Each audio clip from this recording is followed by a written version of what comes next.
I said I was all gung ho for this episode, and then the bartender made really strong Long Island iced teas. Okay. The bartender was like, "Do you want strong Island iced teas or weak Long Island iced teas?" And we were like, "Strong." And then now it's 9 fucking o'clock. Right. I think we should get recording because this is going to be good. Welcome to Screens of the Stone Age, the podcast where scientists review movies about prehistoric people. My name is Josh Lindell. I'm a grad student studying Neanderthal teeth, and I'm here with... a serious person named Dr. Kimberly Plump. I look at human bones and disease and evolution. And I'm Dr. Ross Barnett, and I'm drunk.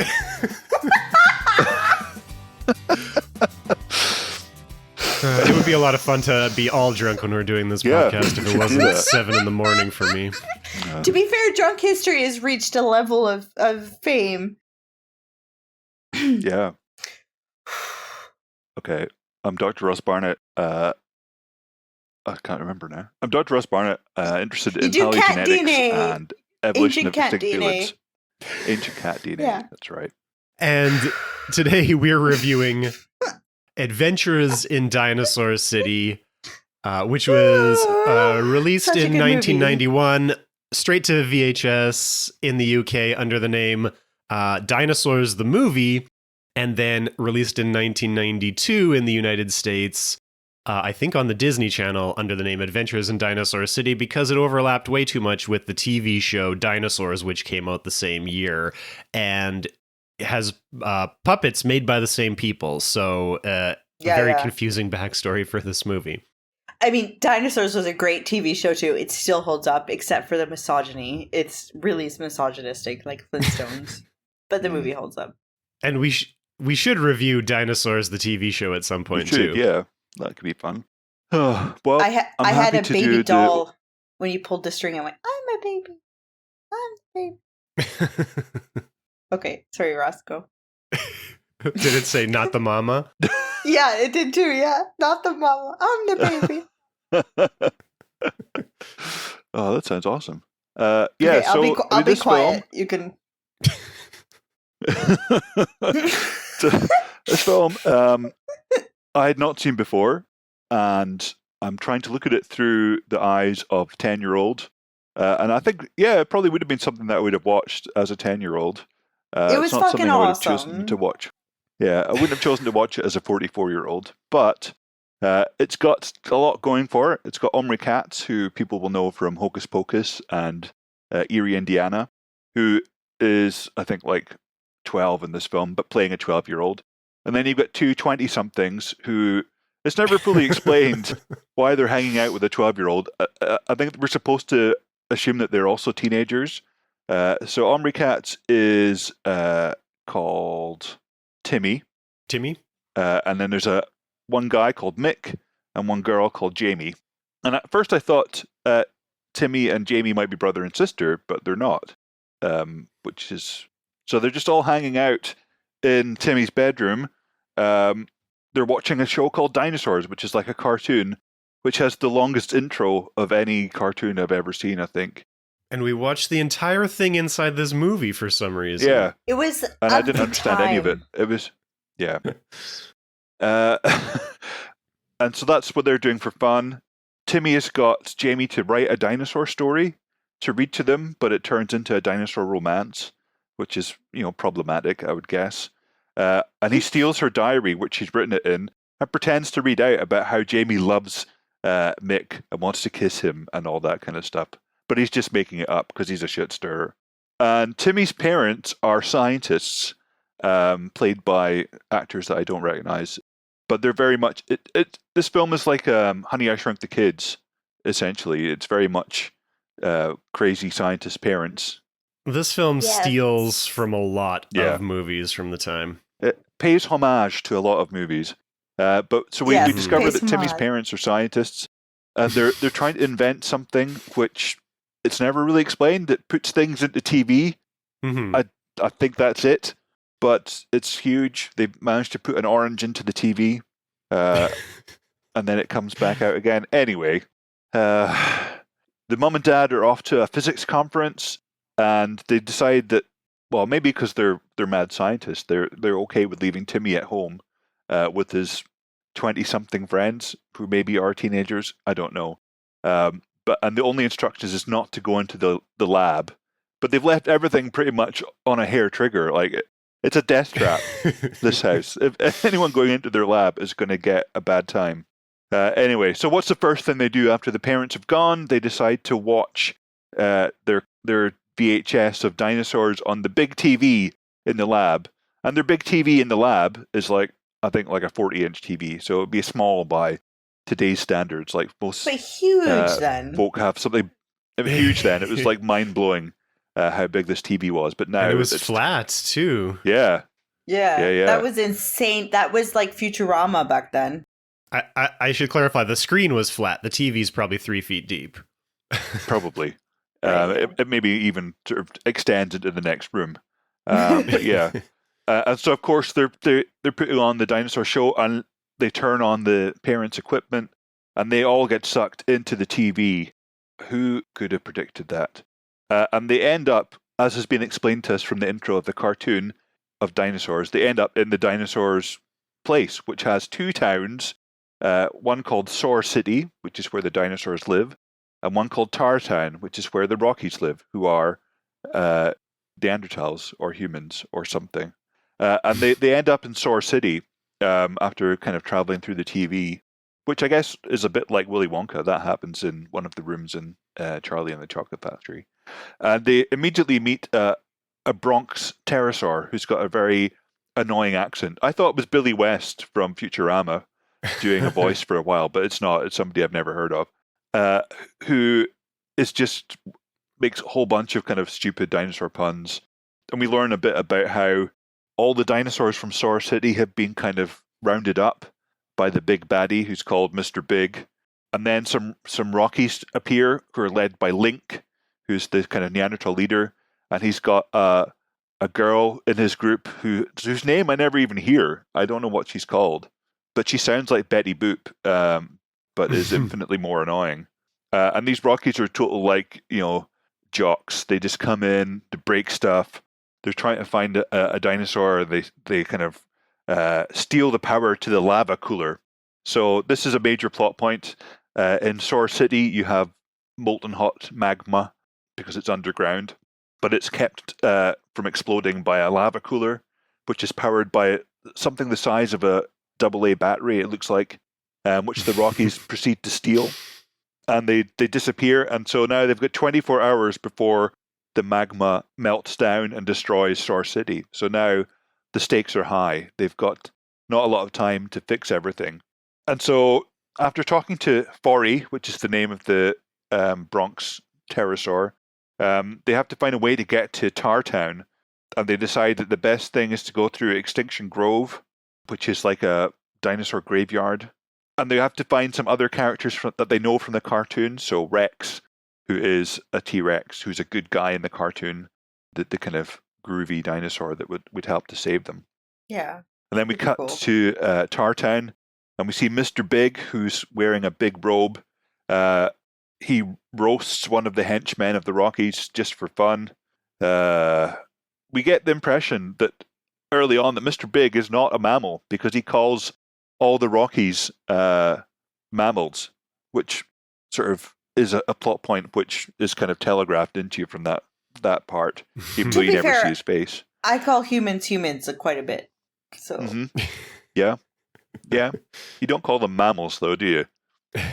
So you stupid mammal. Sometimes I do. Sometimes I say, well, you're a mammal. All right.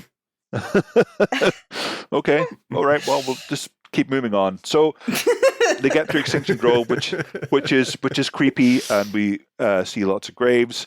They've got to cross water on a kind of Triceratops skeleton to get to the other side, and we discover that Mick hates water. That's just his thing. He hates water.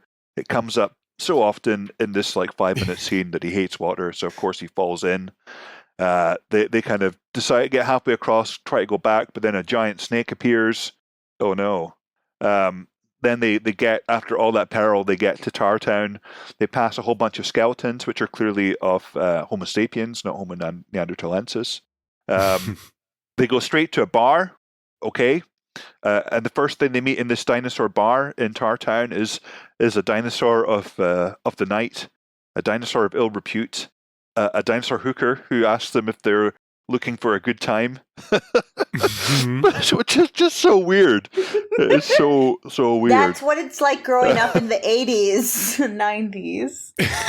Yeah, It's fucking weird. You watch it now and you're like, what the fuck? I would never let children watch that now. No, but the kids move past it, and this is a burlesque kind of bar, so we get introduced to Raquel and her million BC. Is that what they're called? Which makes no sense.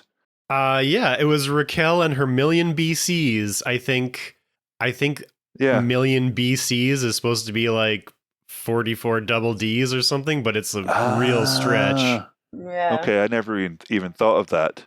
That's how much of a stretch it is. By the way, Raquel obviously is, this is a reference to Raquel Welch in 1 million BC. Yeah.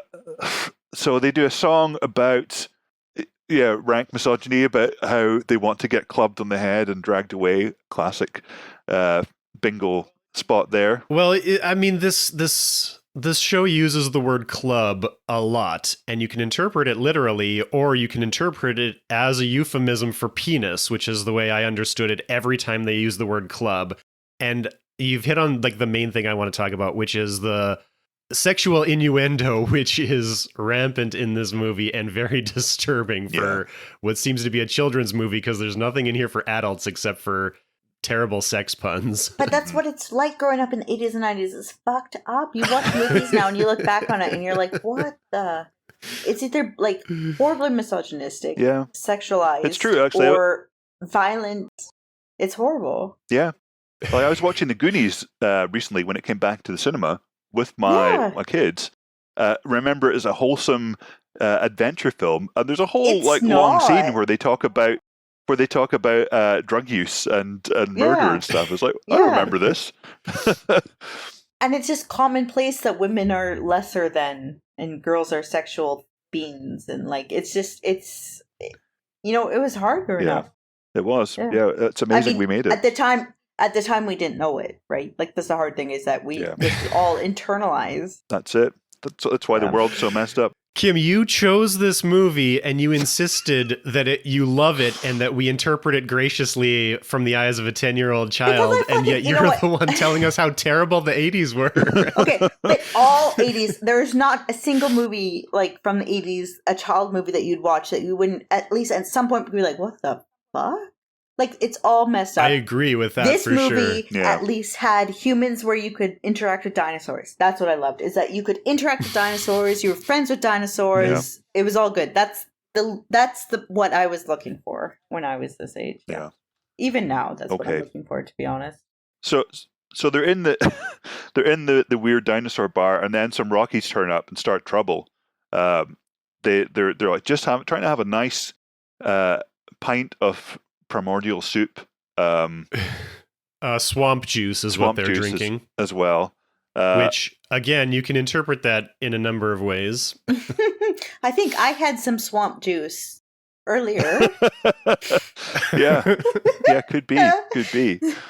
And then they have a kind of classic bar fight between the dinosaurs and the Rockies, and we get some kind of really mean language. So the Rockies say that they don't have tail brains like saws, which is pretty cutting. We have the classic of Jamie loses her glasses. So Jamie, the female character, loses her glasses while the fighting's going on, and Mick steps on them. But this fight goes on for ages, and while they're fighting, they meet Tops and Rex, who are some of the characters they know from the cartoon, and they try and persuade them that things are going terribly, and they need to help save Soar City and then get home, etc., etc. And they don't want to help. First, they're not like the cartoon characters. They're just interested in themselves, but the kids manage to talk them round. And so they go back to Soar City on the train, which is a nice kind of Flintstone-style train. I mean, a lot of the cartoon that they watch is like the Flintstones, so they have kind of dinosaurs and humans living together. Stuff is powered by dinosaurs, that kind of stuff. They go back to Star City on the train, which is like human powered. They hang out in Forey's treehouse, which is quite nice. Jamie and Mick kiss. Now that she doesn't have glasses on, that's what does it. Mm-hmm. Her hair is also down, though. It's Okay. those two key things, Up right? until like 2018, that was the key term for being nerd to hot girl was glasses off, hair down. That's what you had to do. Like if This you watch, is what it stems. what's it? She's all that. That's all that happens. She takes the burrito hat off, puts her hair down, takes the glasses off. She's all that. Yeah. So that happens, and then we get the big reveal that Mr. Big is an Allosaurus. I haven't written down how that happens, but I think we just see him without his cape on, and we also get some exposition from Rex, whose dad was like king of Dinosaur City, and then was condemned as a traitor because he kind of collaborated with. I mean, there's some pretty heavy kind of loaded terms being thrown around here about dinosaurs and collaboration, and it's a bit on the nose for maybe current times. Anyway, then the Rockies attack again. At this point, I realized that Tops, who's the Triceratops character, Rex's it's a friend, Protoceratops. he sounds exactly like Judge Whitey from Futurama. He's got that kind of posh Boston accent. and I just couldn't get over that. So, I just imagine him saying stuff like, the charge is bank robbery. Now, my caddy chauffeur informs me that a bank is a place where people put money that isn't properly invested. Therefore, robbing a bank is tantamount to that most heinous of crimes, theft of money. I mean, that's what he sounds like. He's got that Judge Whitey voice, which is really distracting. Because why does he have that? That was very good, but I felt like he was trying to do Barney Rubble. I felt like a lot of the voices were like sort of based on the Flintstones, but I'm just realizing now there's a very short distance between Barney Rubble and Judge Whitey from Futurama. Yeah. So that's weird. And then the Rockies attack while they're at Forey's treehouse, and we discover that Timmy still has the remote control that they use to get sucked into the TV, and it can control the Rockies, so he can like fast forward and rewind them. So that's cool, but it doesn't help. He gets kidnapped, and they take the remote as well, and they go to Mr. Big's tower, and now they have to rescue Timmy and the remote if they have to get back. So now they have to go back to Tar City. They get in an elevator, and now that Jamie's turned hot, now she's taken off her glasses and let her hair down. They basically force her to become the lure in their big plan of getting into Mr. Big's giant tower, to lure these kind of primitive Rockies, which he does very successfully and hits them over the head. And they're looking for Timmy in the tower.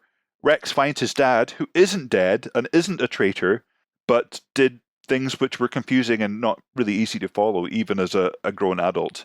But we get some kind of discussion about how there's also a magma pool underneath Mr. Big's tower, which is held back by like a cork. And so Rex's dad has to go and uncork it to destroy the tower. And there was another really amusing bit. I don't know, have you guys watched the IT Crowd? Yeah, I love it. Yeah, so there's a bit where Rex cries, "Father!" Which reminded me of the bit where Matt Berry cries that at the funeral. It just sounded the same. I don't know if that was just me. Anyway, so that's the plan. They're splitting up again. Rex's dad, who is in the jail for, I guess, like 10 years, unknown, goes to uncork the lava, the magma. Rex and Tops and Mick and Jamie go to find Timmy, who they find being tortured by Mr. Big and his Rocky henchmen at the top. They're torturing him to find out what exactly? They want to know how to work the remote control? They want to know how to work the remote control. They want to be able to jump worlds, right? Right. Super difficult to use a remote. Like, it only has so many buttons. They can try pressing them. Yeah. But there's no 80s childhood movie without torture. So you got to edit it. True. We get a girl versus girl slap fight. So the Betty Boop Raquel and her million BCs fights with Jamie. We get Rex fighting with Big. We get Timmy zapping Big with the remote, which causes him to explode, which is not something that had happened previously with the powers of the remote. So that's it. Basically, the film is done. The big bad has been exploded by the remote. They just have to get the power thing that stops the magma from overheating in Soar City back to Soar City. Bori, who has not been able to fly up until this point, decides that now he can fly, that it's convenient to the plot. He's going to fly back with the power source because there's not enough room in the elevator. Rex's dad removes the lava cap, and then that promptly explodes with all the power of the Death Star exploding. It's like a comically huge explosion when that happens. They get back to Soar City. Bori fixes the power. Timmy wants to stay. Now that they've fixed everything, they can just go back through the same way they came in. Why they didn't do that at the beginning, nobody answers. They just have to go through the door that they came in. And the remote opens the portal. They go back home. Their parents come back from their conference. They have a big laugh about how nobody at the conference believed them. And then that's the end. It was a good movie for childhood. I mean, like, look at what we have to deal with at this point, right? Yeah. I know Kim's in a delicate state, but I'm going to disagree with her in the strongest terms and say that it's not a good movie. The bands you don't wear. Oh, very nice. It's not a good movie. Kim is wearing a dinosaur skeleton shirt, dress. I've got my Bathing Screens of the suit. Stone Age t-shirt on. Nice. Yes, it's not a good movie, but it's not a terrible movie either. As It's a got some good things dinosaur going for it. loving child, though, you don't have very much to work with. This at least showed the interaction. I would have just watched Land Before Time again, probably. Yeah, but I mean, at this point, I'm already, at this age that I'm watching it, I'm already planning that for some reason I was planning to invent a spray. I don't know why it wasn't ingestible, but it was a spray that I was going to be able to, once they made dinosaurs, I was going to be able to spray the dinosaur and keep it at a young age. So I'd have a baby Triceratops and a baby Stegosaurus, and you'd be able to keep them the size of dogs. And they'd be like pets, and that was where I was going with my scientific career. It should have been like a shot or an ingestible like vaccine type thing to stop the growing. But for some reason, I thought a spray would do it. So at this point, when I'm planning this movie was fantastic because it really made it seem like it could happen. It's certainly the kind of movie universe where you could get a spray that would keep dinosaurs as babies. Little babies, yeah. Yeah.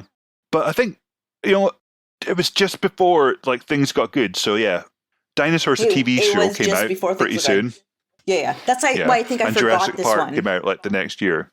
That's why I think I forgot this one. I didn't remember it until I was looking at the letterbox, and I looked at it and I was like, what's this movie? And I clicked it and I was like, oh my God. And it was like a flood of childhood memories and emotions coming at me as I watched. Like, I was like, this is it. This is the movie.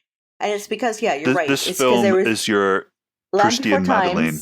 Yeah, Land Before Times, nothing. Then there was this weird movie with teenagers who had sex in the back of a car, and there was a dinosaur who ate them, and I don't really remember because I don't think I was supposed to be watching it. And then... This is not a dream that you had. No, I don't... maybe, I don't know. I don't think so. And Are you thinking of Tammy and the T-Rex? Maybe, because it was before I even really understood what sex was, right? And then that was after... Jurassic Park. That was after Jurassic Park, that one. Okay, but... I object because did you watch Dino Riders? That was huge for me in the late 80s. Yeah. There's also a movie that we rented all the time called Baby, Secret of the Lost Legend from 1985 that we rented all the time. They find a sauropod dinosaur in Africa or something. Winnipeg, oh, very right? nice. What are those snake guys called from Dino Riders? What's that called? I don't know. Snake guys, probably. But yeah, I had a whole bunch of Dino Riders toys. Never seen that. I'm from small town British Columbia. We had one Blockbuster. It only had a few. Do you want to compete about who came from a smaller town? You're from Winnipeg. I think That's I would huge. Win. I am not from Winnipeg. I'm from small town Manitoba. Well, then I don't know. I can't. Maybe my parents were also weird with movies, so there's things we weren't allowed to watch. But I came from a town of 400 people. That's a city compared to where I grew up, man. Tell you. That's crazy. Okay, our phone numbers had 3 digits. Okay, that's how many people lived where I lived. 3 digits? Yeah, 3 Line, digits. that didn't happen. That did happen. That's crazy. I can still remember by How did you have 3-digit an phone area number. code? Huh? How did you have an area code? How did you call long distance? That technology didn't Call exist. the operator. Yeah. You dial 0 and say, connect me to London, please. You get a pigeon and you tie a message to its foot. Yeah. Okay, Ross doesn't count because he's from the prehistoric. So he remembers just hanging out with the dinosaurs. Whew. Oh, yeah. I'm pretty sure that all 3 of us are only 5 years apart. No, Ross we had is 6 years jokes older about than me, people right? being older and younger in our last episode too, but I'm pretty sure we were all born within 5 years of each other. I know. But it's all different. Like, my parents were very strict on what I could watch and what would make me have nightmares. And to be fair, I was a very imaginative child and a lot of things make me have nightmares. I had nightmares from Annie. Okay. But this world where dinosaurs would torture kids and where there was dinosaur hookers, that didn't give you nightmares. Because that pretty much gave me nightmares watching it now. No, I think for some reason that was fine. I think if it was way beyond my head, then it was probably fine. Okay, this is ostensibly a science podcast. Do we have any science to talk about? I think we have 2 things, Ross, we were talking about beforehand. What can we say? We've got 2 things that are kind of One, I want to up. say it's not a triceratops, he's a protoceratops. Well, he's not a triceratops. I'll agree with that. Yeah. Okay. He's got a really weird frill. I don't know if he's even a protoceratops, but he's definitely not a triceratops, whatever he is. But the thing is if you put flesh between the 2 bones, and it could be a proceratops. So it's the reconstruction as well, right? Okay, yeah. But protoceratops has a solid frill. Mm-hmm. Does it? Yeah. Well, maybe it has fenestrations, but it has a... No, it has a protoceratops round doesn't have border. fenestrations in its frill. I'm going to check God, that I I'm hate not fighting talking with nonsense. nerds when I'm drunk. Oh no, sorry, I'm wrong. It does have fenestrations, but it wouldn't. It's got like a strut right in the middle, so it couldn't have the structure that Tops in the film has. Tops in So the film we were has both a wrong split frill and with both 2 right. sides with Yeah. spikes coming out both sides. Kind of So we're almost both like a wrong and both right. Styracosaurus. Yes, But I guess. without the horns of a Styracosaurus. Well, kind of, if Right? you had like skin stretched between the horns of a Styracosaurus. But the Styracosaurus Oh, has hang like on. 6 horns coming out, So it's and got then the 2 horns at top. on the face. Titanoceratops looks like it might have the right frill, but then it's got horns like Triceratops, which Tops doesn't have. So yeah, I think possibly they weren't basing it on a real dinosaur, which is a shame. Well, I mean, Wikipedia says that it's a Proceratops. We might be losing our audience, though. Okay, well, fair enough. All right, let's quickly move on to the next thing. So the only kind of scientific things that they seem to have, it's quite an obscure thing, probably not for dino nerds in the 80s, but when the Rockies are kind of messing up things in the club, one of the insults they use talks about having a hindbrain, and this is something that was like I think it was Marsh, so like in the Bone Wars times, like the 19th century, he was one of the first. Stegosaurus had a hindbrain, right? Yeah, that's what they thought at the time, because they have this big kind of canal in the kind of pelvic region where the spinal cord passes through, much larger than you'd expect from a kind of comparatively sized animal. And so Marsh's idea was that there was like a second brain, because stegosaurs have quite a small brain at the front. This is like a kind of secondary processing center. But more recent thoughts have kind of said, well, that's nonsense. You don't need to have a huge brain to have a big body. Like, look at ostriches, for instance. They have tiny brains and huge bodies, and they're perfectly fine. And birds have this similar kinds of structure where they have this swelling of the canal, but it's surrounded by things called glycogen bodies. So it's like a kind of energy storage solution, which is a kind of more likely explanation. But for a while, that was that was the thinking, that stegosaurs and even some sauropods may have had a kind of secondary nerve center in their kind of pelvic regions that helped them to not be stupid. That's what I learned. So you're saying that it's not necessarily that? Yeah, it's not that. Another thing from the 80s that we've been taught wrong. I taught and I teach so many people that because last time I read about this was in the 90s or something from a textbook probably written in the 80s. And then teach people this and then they go and learn wrong. Like Stegosaurus has a brain the size of a walnut and it's so small that it has a brain in its butt to be able to move its tail. Yeah, no, unfortunately that's a canard. I think the way it was taught to me was not that is because their forebrain was so small, but because they were so big that there was like a lag in the signal, so that if like a sauropod... So it's like a relay center, essentially. That's how I remember it being taught, because otherwise if the signal was coming from their brain, then their front legs and their back legs were so far apart they'd be out of sync and they would stumble. So what I learned from, I don't think I was ever taught this, it was from reading books, but like the Stegosaurus head could be eating and unaware, and its tail is fighting off a predator. Like the back and the front are unaware of what they're doing. That's nuts. And now I know when I say it out loud, now I know that doesn't make sense evolutionarily, biologically, it doesn't make sense. But as a child, that made sense. Yeah. But don't like octopuses have a sort of decentralized nervous system? Yeah. Octopuses. But they evolved in a completely different line than us. So they've evolved. Our last common ancestor with the cephalopods is so far back that it's pre-skeletal. What's the word for? I was looking for the word for backbone, which is my subject of study, and I can't remember the word. Pre-vertebral. Pre-vertebral, yeah. So, and they've developed, like, that's the amazing thing about cephalopods is that they're so smart that they're if you test a cephalopod, which is very difficult to do because they're like cats in the way that it's hard to test them because they know you're testing them and they don't fucking care, and they're going to react in a separate, like if they're, depending on their personality, they're going to act, they know that you're testing them and they're going to act in a way that's I'm not going to do it now. You're testing them. I'm not going to fucking do it now. Yeah, it's very cat-like. It's hard to test. Yeah, so it's hard to test their intelligence because they're so intelligent that they know you're testing their intelligence and they don't want to participate. Just like to mess with you. Yes, but the test that we've done has put them at childhood level education, or cognitive abilities, but the convergent evolution that's happened because we share an ancestor so long ago that it was before we even really had what we would call a brain. So it's been a convergent evolution to the point that what we see as their intelligence and their neural system is so different than ours that they don't really have one centralized brain like we do. Mm-hmm. And it's so different, but they're so intelligent. It makes them so amazing. And now I'm just on a drunken rant. Don't eat octopus. Is what I'm saying.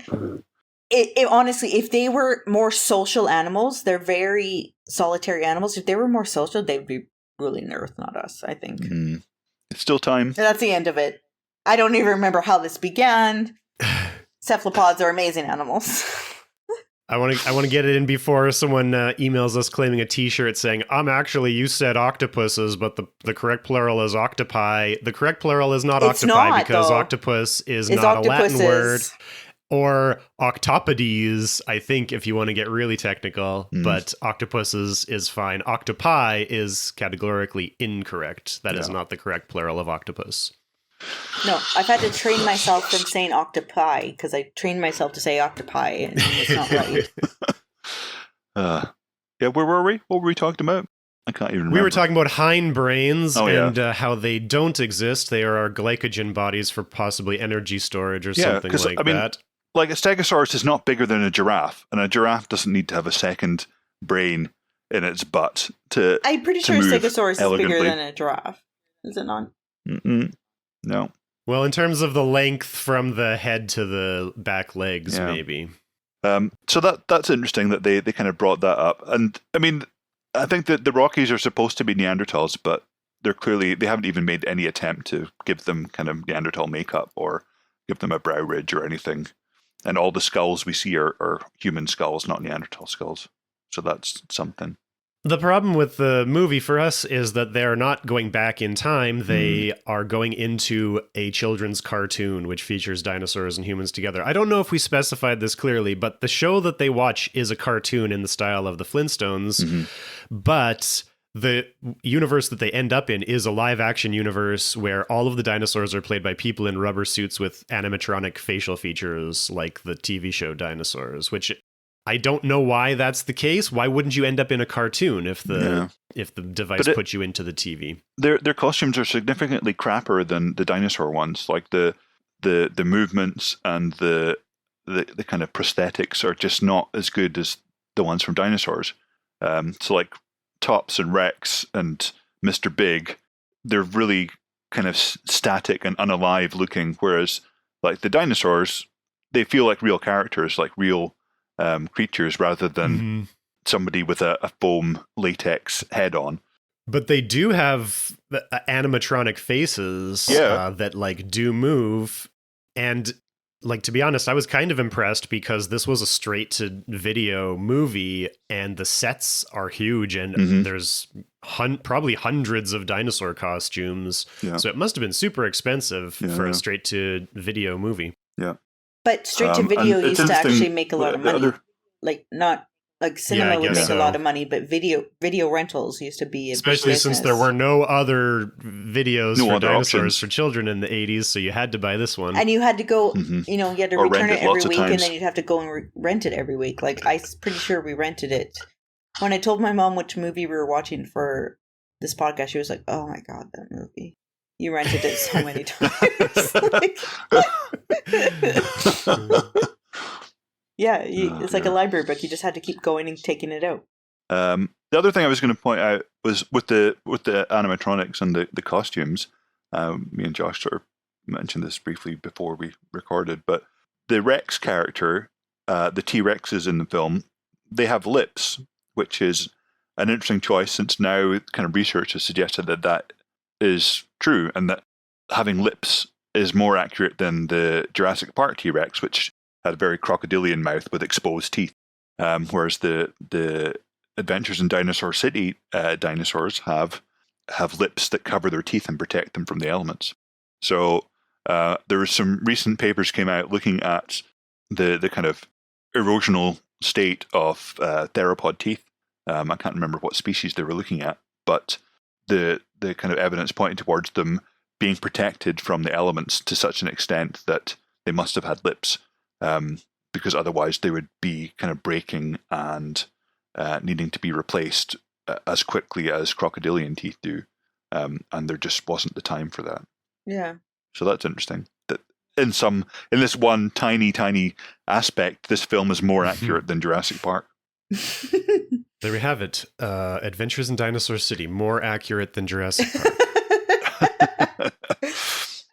So now the thing that stuck out the most to me in this movie was all the crazy sexual innuendo, and I have a whole bunch of things written down in my notes, highlighted in red. Those are my red flags. I'm going to read to you all of the different instances of innuendo that I picked up here. So at the beginning, Timmy is reading her diary, and he's making up a story about Jamie being in love with Mick. And he says, "Oh, what I wouldn't give to just hold his hand," with that pause. And the movie does this a lot where they put this pause where they're letting you imagine what word they're going to say next, and then they say a different word. So kids aren't going to pick up on that, but when I'm listening to that, I'm like, he's implying holding something else. When they're watching the Dinosaurs cartoon, there is a dinosaur holding a human by the neck and moving up and down in a motion that I can't imagine could be interpreted in another way.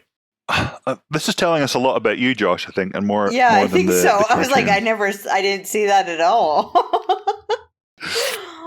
You know what? There's just so many examples that are so blatant. I started seeing it in everything. So they go to the bar, which is obviously actually a strip club, or at least like a burlesque. Mm. There's, like you said, there is the sex worker there who says, I wrote it down somewhere, something about looking for a good time, big boy, or something like that. They're selling a swamp juice special, which maybe is a stretch, but I'm already seeing things by this point. Oh, she says, looking for some action, big boy. We have Raquel and her million BCs. Then we have this entire song about this woman being attracted to primitive, aggressive men, where she does some more of these where they put this pause in between words and let you imagine what she's going to say. She says, "Now I make plenty of time with other guys, but none of them, baby, have your club." Again, club, almost every time they say it, is a euphemism in this movie. She also ends the song by saying, "Ooh, what a nice club." Josh, you're ruining my childhood. They get into the bar fight, and Jamie falls over, and Tops catches her, and his hands are directly on her breasts. Also, somebody else falls over, and he does the trope in the movies, which was also big in the 80s, where the sex worker grabs him and hugs him, and his face is in between her very large breasts. This is something from these terrible 80s. Do you guys remember normal, The Last though. Unicorn, which That is was like just my normal. go-to? Yes. It was just normal in the 80s, but it's not normal. Oh, there's the classic joke today where they're carrying that pterosaur. Mick happens to be carrying the pterosaur at this point, and Jamie says, "Hey, Mick, is that a Rhamphorhynchus in your coat, or are you just happy to see me?" And then That's funny. the most heinous, sure. But you know what? It's inexcusable when they use her as bait for sex with the Rockies, and like she comes into her own and learns how to fight and clubs them over the head, which is great. But they offer her up for bait, and she walks in as sultry as possible, bearing in mind we're supposed to think she's 15, even though she's obviously like 25. But walks up and she's like, "Excuse me, boys." And then they turn and they obviously are trying to decide which one of them gets to have sex with her. And then she says, now, boys, there's no need to fight. We can all party together, right? Oh, God, yes. I'm just remembering that. Okay, none of this I picked up on as a kid. I just saw Thank dinosaur, fun, dinosaur. I didn't pick up on any of this. So, yeah, I agree that as a kid, you're not going to understand this as sexual innuendo. But as an adult, you obviously are. So is this put in here It's horrible. for the parents? Because if I was watching this as a parent, I'd be like, this is not appropriate for my children. Yeah. It's not like, haha, I'm an adult, I get this, and the kids don't. This is funny. They're not like good jokes. They're just sex in a I'm going to kid's say show. that as much as I rented it, as much as my parents are sick of seeing it, I'm going to say they never actually watched it. Okay. I'm going to say that they saw dinosaurs and kids and thought it was fine and left the room. Yeah, you could get away with that in the 80s. You should show your mom the scene where she's the 16-year-old girl is seducing two cavemen for sex, saying that we can have sex together. Like, we can have group sex. Yeah. You can use that as, a bargaining chip, saying, "Look how terrible your parenting was. You let me watch this."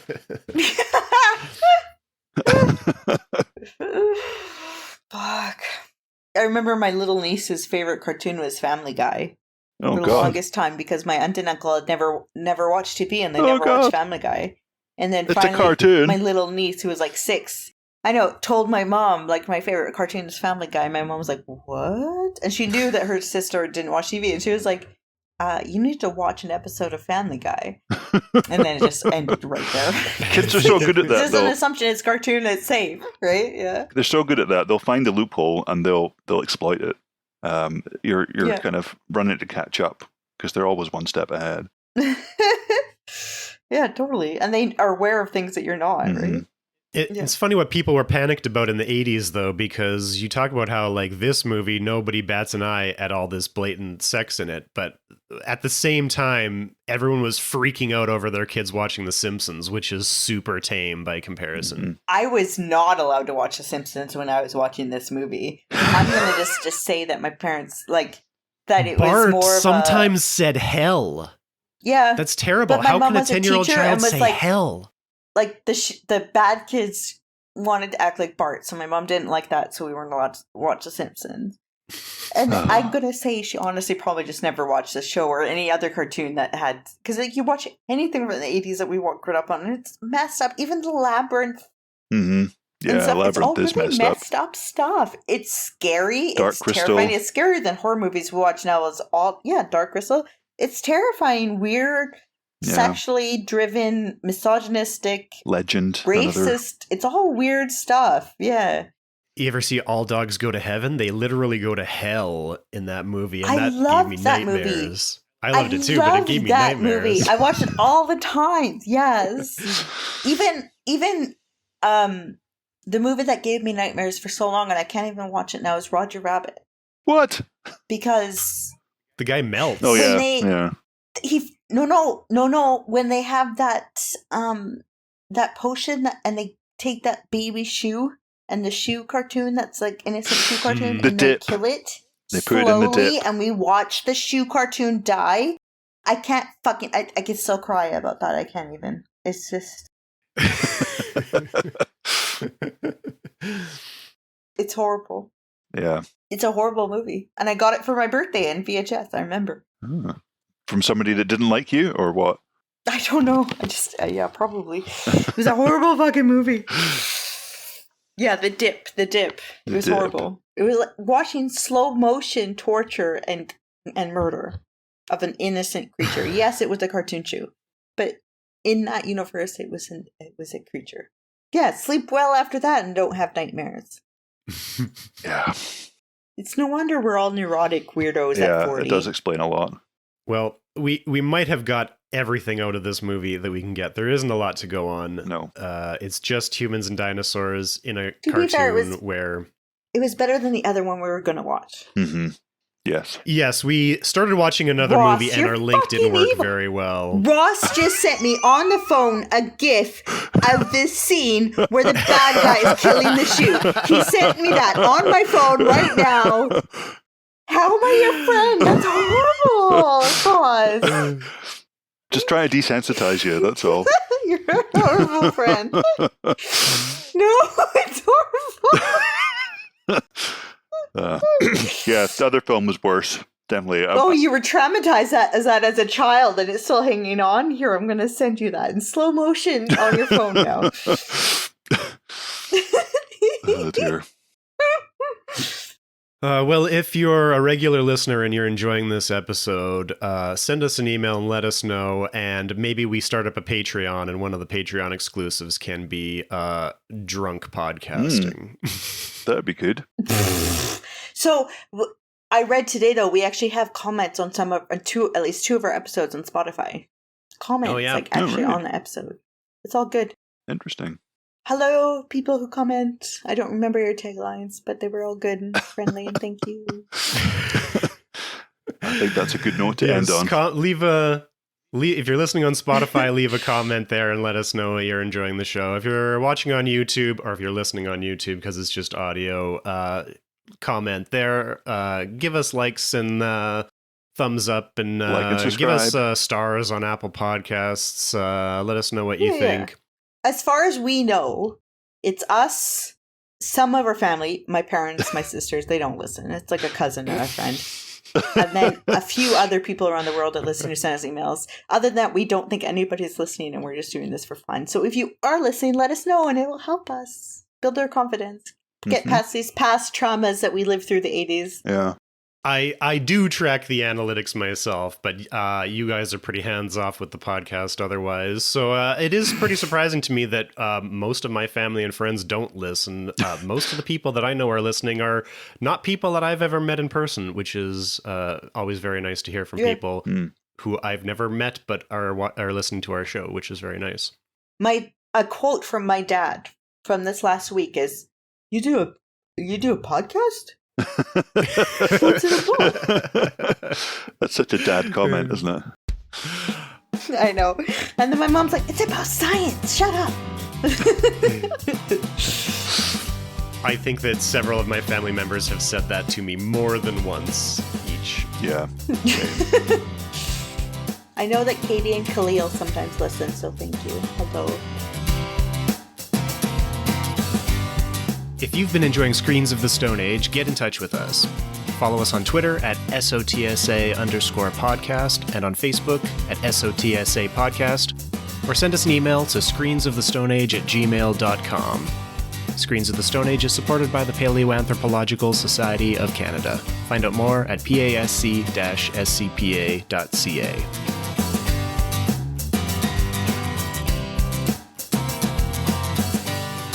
When my dad found out about the podcast, just the other day. He was like, "You should do the movie 65. I just watched it. It was really good." I was like, "Oh, that sounds like right up our alley. The year 65." And I was like, "Oh, yeah, I'll Google it." And then I'm like, we did that like 5 episodes ago, and I have no memory of the movie. But yeah, I'm up for the Dinosaurs movies. I actually have a toy of the baby that speaks. Yeah, you told us that. Yeah, you pulled a. Oh, sorry.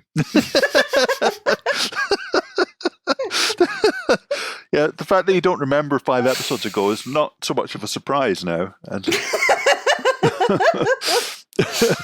I'm the baby.